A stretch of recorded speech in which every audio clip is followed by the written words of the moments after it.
ప్రియులారా, ఈ కీర్తన చాలా సందర్భాల్లో కూడా మనం చదువుకోవడానికి అవకాశం ఉంటుంది. నేనైతే చాలా సార్లు చదువుకున్నాను. చాలా ఆదరించబడటానికి, బలపరచబడటానికి, మేలు పొందటానికి చాలా సందర్భాల్లో ఈ కీర్తన చాలా బాగుంటుంది. ఇది ఎవరు రాశారు అనంటే దావీదు భక్తుడు రాశారు. ఎవరు రాశారు ఈ కీర్తన? దావీదు అనేటువంటి మహారాజు రాశారు. ఇది దేవునికి ఆయనకున్న మంచి సంబంధం అనే మాటను మనం తెలుసుకోవచ్చు. ఇందులో ఆరాధన వర్తమానానికి నేను ఇది చాలా పెద్ద ప్రసంగం కలిగినటువంటి అధ్యాయమే. కానీ కొన్ని మాటలు మీ మనసులోకి తీసుకొస్తాను. ఆరాధన వర్తమానానికి ఒక 7 మాటలుండి, అర్థమైందా? ఒక 7 మాటలుండి ఆ మాటలు మీ మనసులోకి తీసుకొస్తాను. ఒకటేంటి అనంటే అది చూడండి.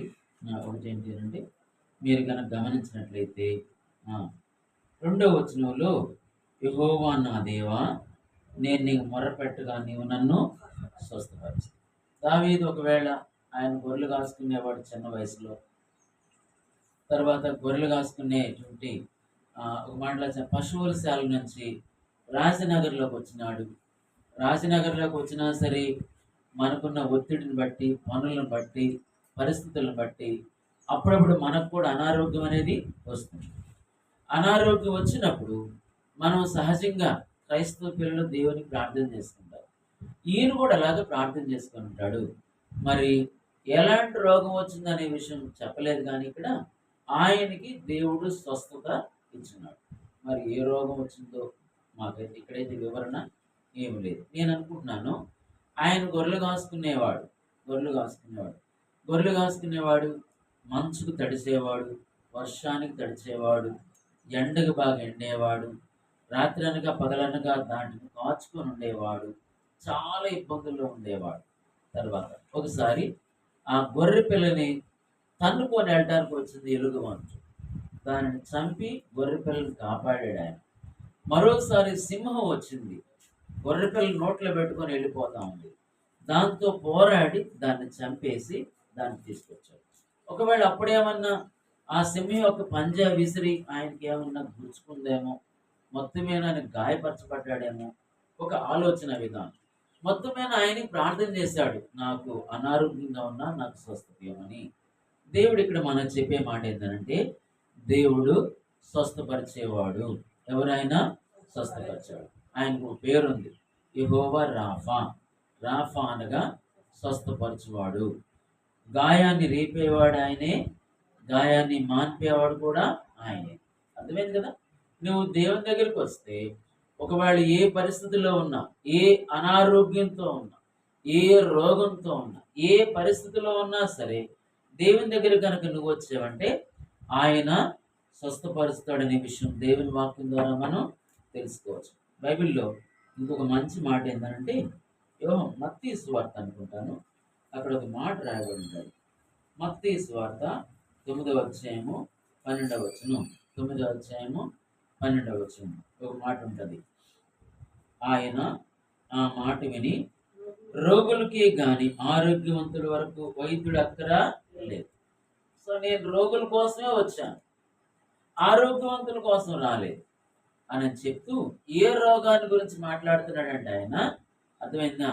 నేను పాపుల కోసమే వచ్చాను కానీ నీతిమంతుల కోసము రాలేదు. అంటే పాపం అనే రోగంతో ఉన్న వాళ్ళ కోసం వచ్చాడు ఆయన.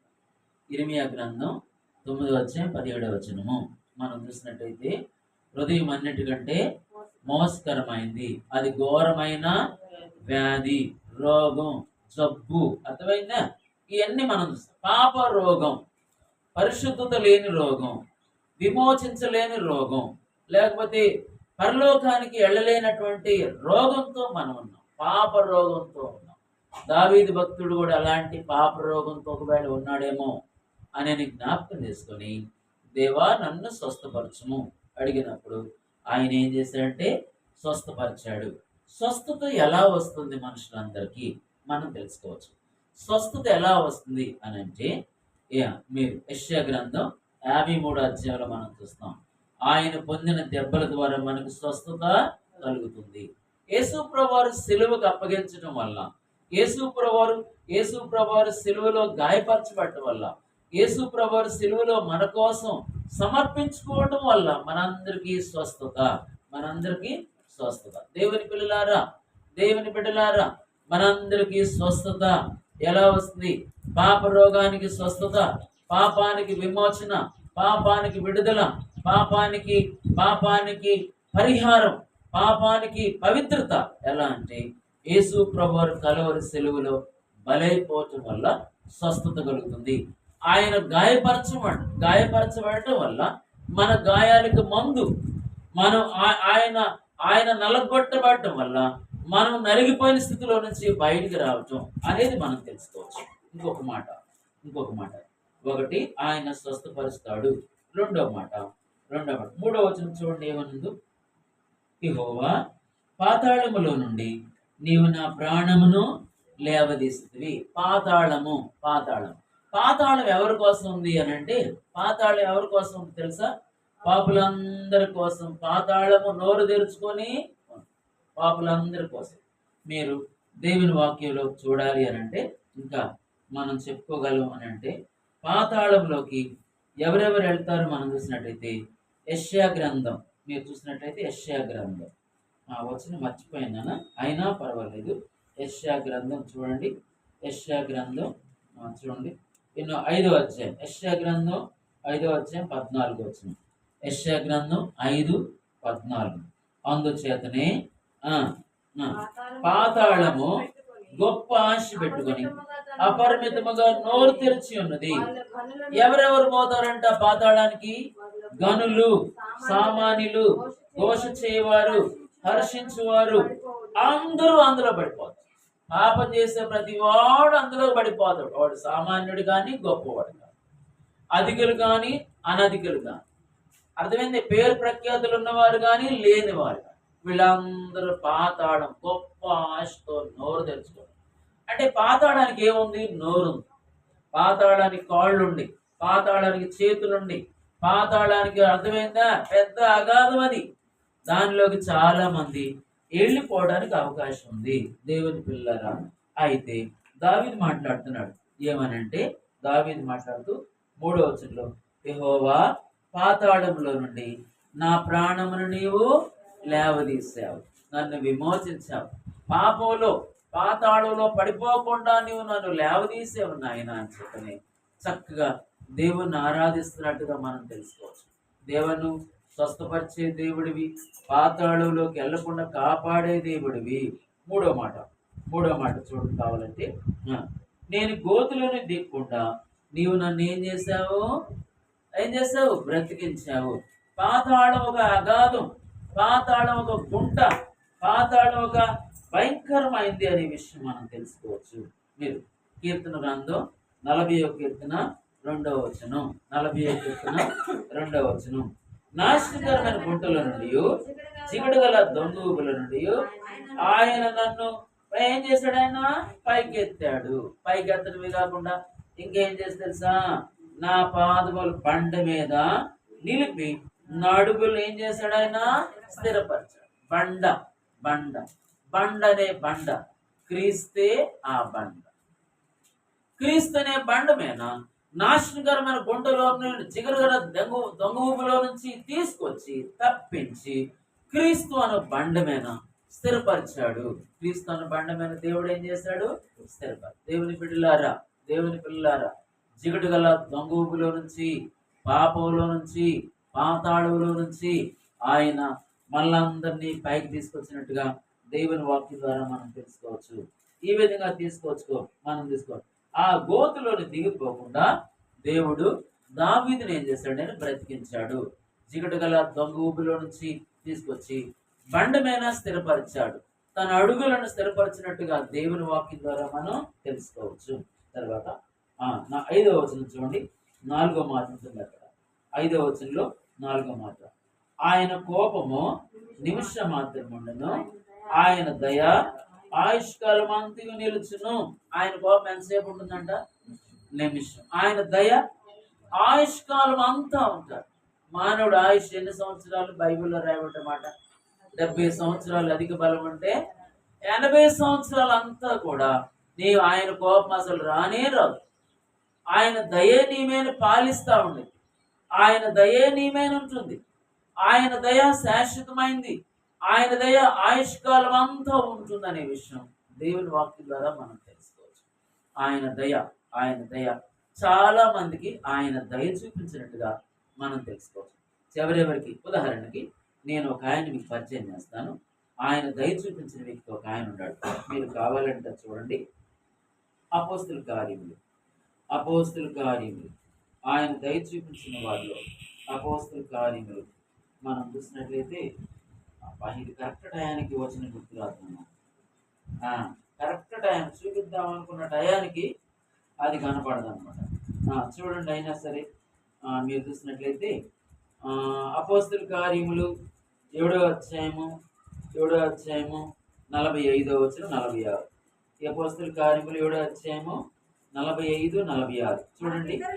మన పితరులు పెద్దల చేత దానిని తీసుకుని వారు దేవుడు వెళ్ళగొట్టిన జనులను స్వాధీనపరుచుకున్నప్పుడు యెహోషువతో కూడా తీసుకొని అది దావీదు దినమున. ఎవరు? దావీదు ఏం పొందాడు? ఆయన దయ పొందాడు, దేవుని దయ పొందాడు. దేవుడు దావీదుకి దేవుని దయ శాశ్వతంగా ఇచ్చాడు. దేవుడు శాశ్వతం. దేవుని పిల్లలు, దావీదుకి కృప శాశ్వతమైన కృప. యెషయా గ్రంథంలో దావీదుకు చూపిన దయ శాశ్వతమైంది. దేవుడు చాలా మంది మీద దయించాడు. ఆ దయ ఆయుష్కాలం, ఆయన దయ ఆయుష్కాలం నిలుస్తుంది. అర్థమైందే? ఎప్పటిదాకానంట? ఆయుష్కాలం అంతా నిలుస్తుంది. చూడండి, యెషయా గ్రంథం 54వ అధ్యాయం. యెషయా గ్రంథం 54 కావాలంటే యెషయా గ్రంథం 54వ అధ్యాయము 7వ వచనం.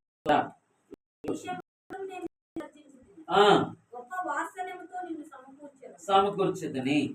చూడండి, ఇంకొక మాట అన్నానా తల్లి, నిమిషం మాత్రం నేను నిన్ను విసర్జించదని గొప్ప వాత్సల్యంతో నిన్ను సమకూర్చదను. ఏం చేస్తారని? ఎన్ని నిమిషాలు అంటే ఆయన విసర్జించింది? నిమిషం. ఒక్క నిమిషం ఆయన నిన్ను నన్ను పక్కన ఉంచారు. బాయ్స్ పక్కన ఉండరు అంటాడు. ఆ పక్కన ఒక్క నిమిషం ఉంటేనే మనం తల్లడిల్లిపోతాం. కానీ దేవుడు మాట్లాడుతున్న మాట ఏం తెలుసా? గొప్ప వాత్సల్యంతో నిన్ను మరలా నేను సమకూరుస్తాను. గొప్ప వాత్సల్యముతో నిన్ను మరలా నేను సమకూరుస్తాను. మరలా నిన్ను సమకూర్చు. మీరు ఎప్పుడన్నా మీ పిల్లోడిని, మీరు చిన్నప్పుడు మీ పిల్లలు పుట్టినప్పుడు రైతు దూరం ఉండరా అంటే వాడు ఎట్టుంటాడు చూడండి. ఎడగుండ్రా అంటే, లేదు ఇప్పుడు నీ మనవడు మనవరాలు దూరంగా ఉండరా అంటే తల్లడిల్లు బన్నా పాము అని చెప్పిన ఒళ్ళోకి వచ్చి కూర్చుంటాడు. కాళ్ళ వెనక కూర్చుంటాడు, గుండెల వెనక ఎక్కుతాడు, భుజాల వెనక ఎక్కుతాడు, మెడ వెనక ఎక్కించుకుంటాడు. అర్థమైందా? ఒకవేళ మనం పట్టాలన్నా సరే, విసర్జించినా సరే, దేవుడు గొప్ప వాత్సల్యంతో ఏం చేస్తాడని మరలా ఆయన నిన్ను నన్ను సమకూరుస్తాడు. ఇంకా 8వ వచనం చూసినట్టయితే, మహోత్కృతము కలిగి నిమిషం మాత్రం నీకు విముఖుడనైతిని, నిత్యమైన కృపతో నేను నీకు వాత్సల్యము చూపుదును అని నీ విమోచకుడు యెహోవా సెలవిచ్చున్నాడు. ఏమనంట? నిత్యమైన కృపతో నీకు మరలా నేను వాత్సల్యించు. నిత్యమైన కృప, అల్పకాల కృప కాదు. నిత్యమైన కృపతో, శాశ్వత కృపతో నీకు నేను మరలా వాత్సల్యం చూస్తాను. దేవుడు మాట్లాడుతున్నాడు. దేవుని కుమారుడా, దేవుని పిల్లలారా, దేవుని బిడ్డలారా, గొప్ప వాత్సల్యముతో నిన్ను మరలా నేను సమకూరుస్తాను. నేను మరలా నేను వాత్సల్యం చూపుతాను. నేను నీ విమోచన యెహోవా సెలవిస్తున్నాడు అనే మాట మాట్లాడుతూ ఉన్నాడు. ఇంకొక మంచి మాట 27వ వచనమా? యెషయా గ్రంథం 27వ అధ్యాయము 3వ వచనం. యెషయా గ్రంథం 27వ అధ్యాయము 3వ వచనం. యెహోవాను నేను దానిని కాపు చేస్తున్నాను. ఏదేనంట? ప్రతి నిమిషము దాన్ని నేను నీరు కట్టుచున్నాను. ఎవడును దాని మీద రాకున్నట్లు దివారాత్రులు దాన్ని నేను కాపాడు. అర్థమైందా? వనము ఇదేంటి అని అంటే ఒక వనం. ఈ వనాన్ని, ఇజ్రాయేల్ అనే వనాన్ని ఇజ్రాయేల్ అనే వనాన్ని దేవుడు ఏం చేస్తుంది తెలుసా? ప్రతి దినము దానికి నీరు కట్టుచున్నాడు. ద్రాక్ష చెట్టు, ద్రాక్ష అనే వనానికి ప్రతి దినం కూడా దానికి నీరు కట్టుచున్నాడు. ఎవడును దాని మీదకి రాకున్నట్లుగా దివారాత్రములు దేవుడు ఏం చేస్తాడు? దాన్ని కాపాడు. దివారాత్రములు ఆయన కాపాడుతున్నాడు దేవుడుగా ఉన్నట్టుగా మనం తెలుసుకోవచ్చు. దేవుని పిల్లలారా, ఆయన ఎవరు అనంటే స్వస్థపరిచేవాడు. రెండో మాట, ఆయన పాతాళం నుంచి తప్పించేవాడు. మూడో మాట, గోతులో పడిపోకుండా నిన్ను నన్ను లేవదీసి బండమేన స్థిరపరిచేవాడు. నాలుగో మాట, ఆయన నిమిషం మాత్రం ఉండును కానీ, కోపముండును కానీ, ఆయన ఆయుష్కాలం అంతా దయ చూపించే దేవుడుగా ఉన్నాడు. నిత్యమైన వాత్సల్యం చూపే దేవుడుగా ఉన్నాడు. నిత్యమైన కాపాడేవాడుగా ఉన్నాడు. నిత్యమైన నీరు కట్టే దేవుడుగా ఉన్నట్టుగా మనం తెలుసుకోవచ్చు. ఐదో మాట, 7వ వచనం చూడండి. 5వ మాట, యెహోవా దయగలిగి నీవే నా పర్వతమును స్థిరపరిచితివి. ఇది నేను బల్ల వర్తమానంలో కొద్ది నిమిషాలు మాట్లాడతాను అమ్మా, అక్కడ మాట్లాడతాను. 6వ మాట 11వ వచనం. నా ప్రాణం మౌనముగా నుండగా నేను కీర్తించినట్లు నా అంగలార్పును నాట్యంగా ఏం చేసావు? నా అంగలార్పును నాట్యంగా మార్చి. పాపం వలన వచ్చే ఫలితం, పాపం వలన వచ్చే చీకటి, పాపం వలన వచ్చే నష్టం, పాపం వలన వచ్చే దుర్లాభం, పాపం వలన వచ్చేటువంటి ఏడ్పు, పాపం వల్ల వచ్చే అంగలార్పును దేవుడు ఏం చేస్తాడు తెలుసా? నాట్యముగా మార్చివేశాడు. నాట్యం ఎప్పుడు చేస్తాం మనం? సంతోషంగా చేసేసాడు. సంతోషంగా మార్చివేసినప్పుడు నాట్యం చేస్తాం. దేవుని పిల్లలారా, నా ప్రాణం మౌనముగా ఉండకుండానట్లు నా అంగలార్పును నాట్యముగా మార్చివేశావు. ఏం చేశాడంటే దేవుడు? అంగలార్పును నాట్యముగా మార్చివేశాడు. 7వ మాట మాట్లాడుతూ, నువ్వు నా గోని పట్టి విడిపించి, ఇంకా ఏం చేశాడు ఆయన? సంతోష వస్త్రం, గోని పట్టు తీసివేసి సంతోషంతో ఉండే వస్త్రం కప్పేశాడు మనందరికీ. ఆదామవలు ఏదైనా తొట్లో తినకూడని పండు తినదినమున నువ్వు నిశ్చయముగా సస్తావు అనగానే అర్థమైన పండు తినకూడని దాన్ని తినేశారు. తినగలి ఏం కోల్పోయారు వాళ్ళు? మహిమా వస్త్రాలు కోల్పోయారు. దేవుని యొక్క జీవాన్ని కోల్పోయారు వాళ్ళు. మహిమా వస్త్రాలు కోల్పోయారు. అర్థమైందా? సంతోషం ఉండే వస్త్రాలు కోల్పోయారు. ఆనందం కలిగించే వస్త్రాలు కోల్పోయారు. ఒక మాటలో చెప్పాలంటే యెషయా కీర్తన 51లో దావీదు పాపం చేసినప్పుడు ఏం కోల్పోయాడు ఆయన? రక్షణ ఆనందాన్ని కోల్పోయాడు.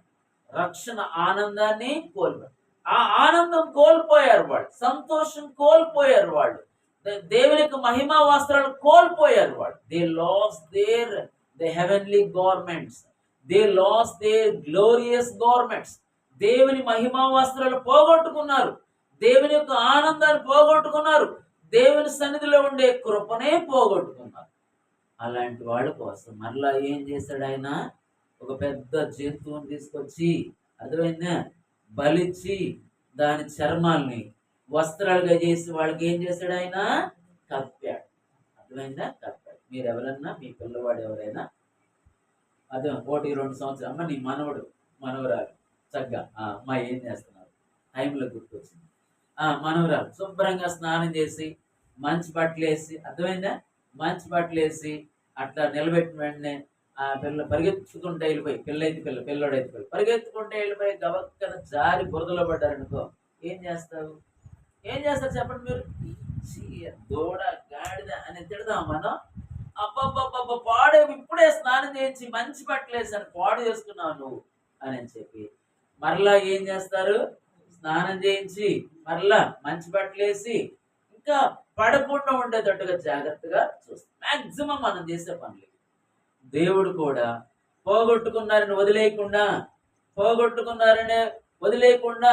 దూరం వెళ్ళిపోయారని వదిలేయకుండా, పండు తినదినం నిత్యం సస్తామని చెప్పిన దేవుడే చచ్చిపోయారని తెలిసినా సరే వాళ్ళ కోసం బలి అర్పించాడు.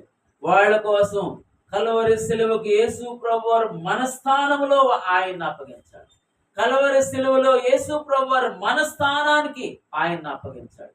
యేసు ప్రభువారిని ఆయన్ని అప్పగించి, అర్థమైందా, బలి చేసినట్టుగా దేవుని వాక్యం ద్వారా మనం తెలుసుకోవచ్చు. ఆయన్ని యేసు ప్రభు వారు మన నిమిత్తం చూడనల్లని వాడుగా ఎంచబడ్డాడు, వ్యసనాక్రాంతుడిగా మారిపోయాడు, రక్తమయంతో నింపబడ్డాడు. ఆ యొక్క పరిశుద్ధమైన దేహాన్ని భయంకర రక్తమాంసంగా మార్చివేసేశారు మన పాపాలన్నీ కూడా. ఆయన అర్థమైందా? ఆయన నాట్యముగా మార్చివేసినట్టుగా మనం తెలుసుకోవచ్చు. చివరి మాట ఏంటి అంటే, పాపపు యొక్క వస్త్రాన్ని తీసివేసి లేక గోనె పట్టను తీసివేసి సంతోష వస్త్రాన్ని నీకు నాకు ఇచ్చినట్టుగా దేవుని వాక్యం ద్వారా మనం తెలుసుకోవచ్చు. పిల్లరా, ఈ మాటలు మీకు అర్థమైతే 7 మాటలు చెప్పాను. ఒకటి ఏంటి అంటే, స్వస్థపరిచేవాడు ఆయన. రెండో మాట, గోతిలోకి దిగిపోకుండా కాపాడేవాడు. మూడో మాట, పాతాళానికి వెళ్లకుండా పాతాళానికి ఎవరు వెళ్తారు? పాపులు వెళ్తారు. వాళ్ళు ఎలాంటి గొప్ప వాళ్ళైనా సరే వెళ్తారు. పాతాళం నుంచి దావీదు ప్రాణాన్ని రక్షించాడు, మన ప్రాణాన్ని కూడా రక్షించాడు. 5వ మాట ఏంటంటే, పర్వతముగా చేశాడు. ఆయన కోపం నిమిషం మాత్రం, ఆయన దయ ఆయుష్కాలం అంతా నిలుచును. నా అంగలార్పు నాట్యముగా మార్చివేశాడు. గోనె పట్టను విడిపించి సంతోష వస్త్రాలతో నింపాడు. ఈ మాటలు గుర్తు చేసుకొని రక్షించబడ్డ ప్రతి బిడ్డ మాటలతో అవకాశం ఉంటే 2 నిమిషాలు ఆరాధన చేయండి. 2 నిమిషాలు ఆరాధన చేయండి. అర్థమైందా? రక్షించబడ్డ బిడ్డలు ఆరాధన. నేను 1 గంటకు దాదాపు ముగించేస్తాను అమ్మా. 1 గంటకు మీకు ఏం ఇబ్బంది లేదు. ఎప్పుడు వచ్చినా దేవుడి దేవుళ్ళ టయాన్ని ముగించుకున్నాం. రైట్? ఆరాధన చేయండి.